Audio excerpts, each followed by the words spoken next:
Assalamualaikum warahmatullahi wabarakatuh. Halo semuanya, perkenalkan saya Abdullah Azam Hamasa dan rekan saya. Saya Dalia Fakira. Saya Septian Awaludin. Oke, baik. Di sini kami akan mewawancarai salah satu owner dari es teh Satu Hati yang lagi viral nih, guys. Yuk, langsung saja kita bertemu dengan ownernya. Yuk. Assalamualaikum. Oke. Baik, izin Pak mengganggu waktunya. Boleh. Oke, di sini saya dan rekan saya. Perkenalkan sebelumnya ya, saya Azam dan rekan saya Septian. Ya, di sini kami akan mewawancari Bapak. Benar Bapak bernama Haidar? Iya, nama saya Haidar, betul. Betul. Panggilnya Bapak Kang atau gimana nih? Kang aja. Di sini kami akan mewawancarai terkait peramalan biaya dan penetapan harga dalam praktik es Satu Hati. Oh gitu. Peramalan biaya, maksudnya dari teman-teman itu teman-teman mahasiswa nih ya? Iya, oh iya. Mahasiswa. Dari mana tuh? Dari manajemen tentunya? Iya betul. Oh iya, perkenalkan sebelumnya ya, kami dari manajemen. Kebetulan kami ada tugas dari matkul ekonomi manajerial, Pak. Manajerial. Oh, siap boleh. Oke. Tentang Satu Hati ya? Iya, tentang Satu Hati. Oke, baik. Nah, oke guys, di sini kita sudah bersama dengan owner Satu Hati yaitu Mas Haidar, dan di sini kami akan mulai wawancaranya. Oke Pak, langsung saja Pak ya. Boleh sambil ya? Ya siap. Bagaimana es Satu Hati menerapkan peramalan biaya dalam operasional sehari-hari? Oh gitu, penerapan biaya dalam operasional sehari-hari gitu ya. Kalau semisal dari Satu Hati sendiri, aku tuh selalu dalam peramalan biaya gitu ya teman-teman semuanya ya, itu dari bahan baku dan juga operasionalnya itu dilihat. Jadi sebelum teman-teman itu ngebuat suatu produk, teman-teman harus lihat dulu HPP-nya atau modalnya gitu ya. Sebelum teman-teman buat produk itu, sekiranya HPP-nya berapa untuk mendapatkan margin tersebut, itu teman-teman harus menjualnya dengan harga berapa, kayak gitu. Itu untuk peramalan terlebih dahulu. Nah setelah kalian tahu HPP-nya, kalian lihat BEP-nya, break even point-nya. Untuk balik modal itu, teman-teman sampai ke break even point itu ada dua caranya teman-teman. Ada dengan cara menghitung unitnya, per unitnya, ataupun dengan cara teman-teman menghitung rupiahnya. Kalian balik impas itu sampai di berapa unit kalian harus kejual dalam sehari ataupun dalam seminggu atau dalam sebulannya, atau berapa rupiah kalian harus mendapatkan balik impas itu, gitu ya teman-teman ya. Kemudian kadang kita juga menganalisis dengan tren musiman. Namanya Satu Hati atau namanya juga minuman gitu ya, dan ini jadi es, maka kita melihat musim panas gitu kan. Ketika musim panas itu ada, maka kita menaikkan daripada stok yang ada gitu, untuk melihat daripada peramalan ataupun tadi apa yang keduanya, penetapan harganya gitu kan. Jadi penetapan harga di HPP ataupun BEP-nya dengan analisis yang lainnya pun dengan peramalannya kita lihat dari salah satunya dari trennya dulu gitu kan. Dengan varian-varian produknya juga ada gitu kan. Dengan peramalan kita buat pakai varian-varian produk sehingga teman-teman itu melihat Satu Hati ini adalah salah satu minuman yang favorit di kalangan anak muda gitu kan. Betul. Oke, sangat menarik ya. Tuh.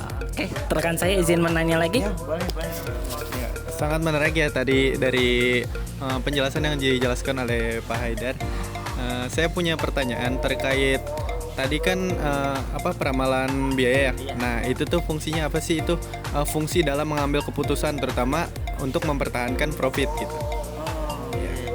Fungsi daripada peramalan untuk mempertahankan daripada profit atau margin yang didapatkan gitu ya teman-teman ya. Nah tentu fungsinya sangat penting. Kenapa? Karena untuk menjaga kestabilitasan daripada keuntungan. Ketika teman-teman tidak memakai peramalan dalam berbisnis, maka teman-teman bisa mencapai di suatu titik yang mana adanya kerugian gitu kan.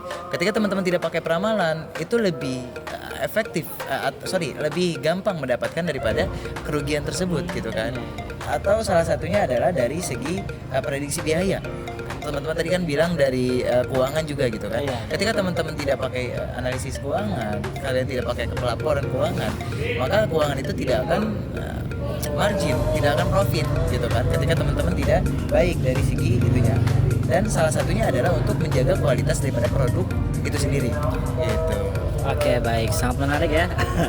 Oke, nah di sini tadi kan Pak Haidar sempat menyinggung HPP. Gimana sih cara menentukan harga HPP tersebut dan apakah ada strategis khususnya nih Pak? Oh gitu. Ya. Untuk menentukan harga produk ya? Iya. Rahasia gitu ya.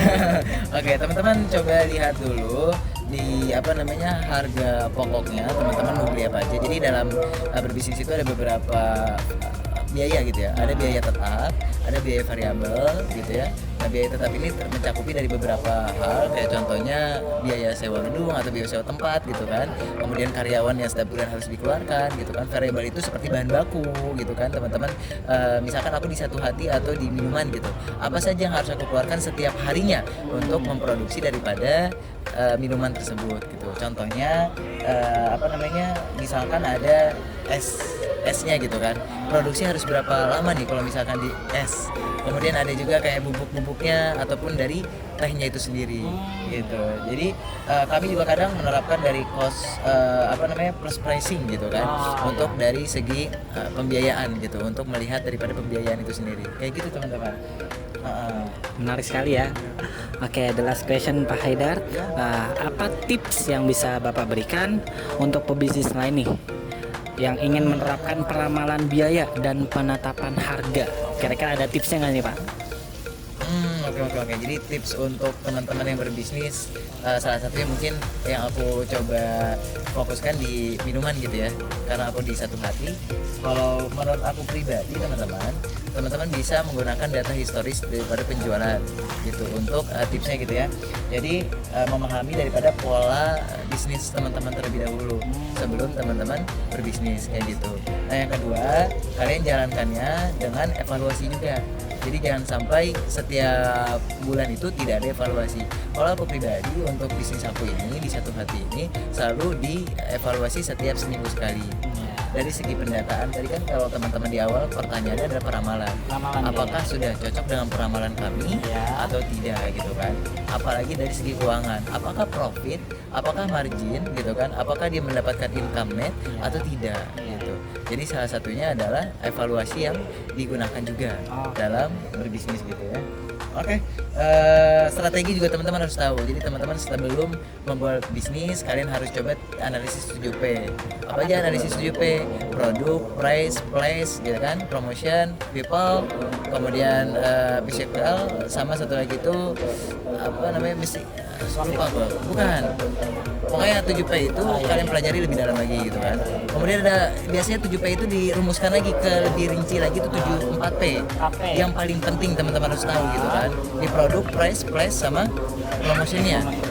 Kalian harus buat produk itu produk apa gitu kan. Kayak misalnya aku Satu Hati tadi aku fokus kepada tehnya gitu, yang nanti divarian-variankan. Kemudian price-nya tadi yang HPP, BEP-nya dihitung gitu kan, sampai ke profit marginnya berapa. Kemudian price-nya kalian mau buatnya di mana yang sesuai dengan promotion. Yang keempat yaitu adalah pangsa pasarnya siapa gitu kan. Cara aku promosinya kayak gimana? Apakah mau secara online atau offline saja? Seperti itu ya. Kemudian analisis SWOT juga tentu pasti ya, harus teman-teman pasti udah biasalah mendengar analisis SWOT kayak gitu. Betul. Oke, baik. Oh, Masya Allah ya, sangat insightful sekali ya. Iya, inspirasi. Oke, terima kasih banyak nih atas sharingnya serta wawasan yang sudah diberikan. Ya, semoga kita bisa menerapkan dan teman-teman yang di rumah juga bisa menerapkan apapun yang sudah disampaikan tadi dari owner dari Es Satu Hati. Terima kasih atas waktunya. Mohon maaf mengganggunya. Iya, tugas. Sukses sekali ya. Siap, terima kasih banyak. Sama-sama. Oke, Mas Azam sama Mas Septian. Septian. Baik. Oke, izin pamit ya. Assalamualaikum. Oke, baik guys. Alhamdulillah ya, kita sudah wawancarai salah satu owner dari Es Satu Hati. Ya, sekarang kita akan mereview langsung booth Es Satu Hatinya. Check it out. Oke guys, kita sudah sampai nih di booth Es Teh Satu Hati. Langsung kita review boothnya. Penasaran kan? Ayo kita review sekarang.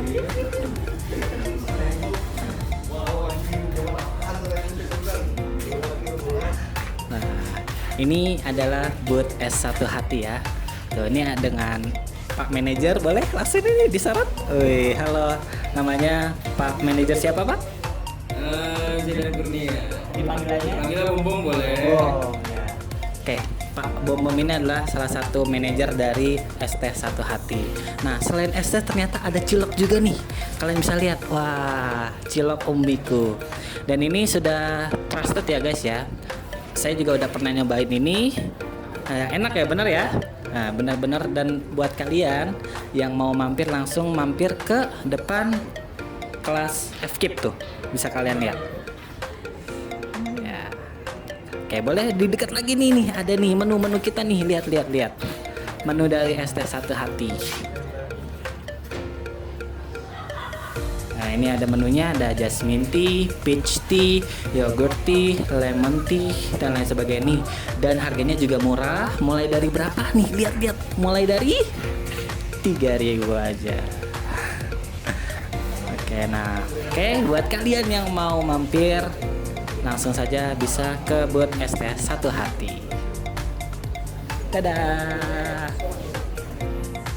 Oke, tadi kita sudah melihat dari mulai strateginya, dari penerapannya, kita sudah menilai semua sangat bermanfaat menurut saya.